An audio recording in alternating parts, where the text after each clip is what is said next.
যদি কেউ আওয়ামী লীগকে পুনর্বাসন করতে চায়, উত্তরপাড়া থেকে যদি আওয়ামী লীগ পুনর্বাসনের কোন ষড়যন্ত্র করা হয়, 5ই আগস্ট যেভাবে গণভবন এবং বঙ্গভবনের যে পরিণত হয়েছে, আওয়ামী লীগকে যারা পুনর্বাসন করতে চাইবে ঠিক তাদের পরিণতি এবং তাদের ফলাফল একই রকম হবে। হাসিনার দুঃস্বপ্ন ছিল এই কুমিল্লা। আমরা এই কুমিল্লাতে আমরা আওয়ামী লীগকে কবরস্থ করতে পেরেছি।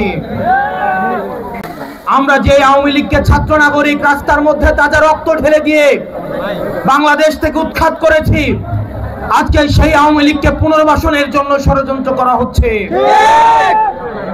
বিদেশে বসে ষড়যন্ত্র অব্যাহত রয়েছে। রাজনৈতিক দলের মধ্যে বিভিন্ন রাজনৈতিক দল নির্বাচনী ফায়দা নেওয়ার জন্য আওয়ামী লীগকে পুনর্বাসনের জন্য ব্যাকডোর ডিপ্লোমেসিতে যুক্ত হচ্ছেন। আমরা আপনাদেরকে সতর্ক করে দিতে চাই, এই ছাত্র নাগরিকের হারানোর কিছুই নাই।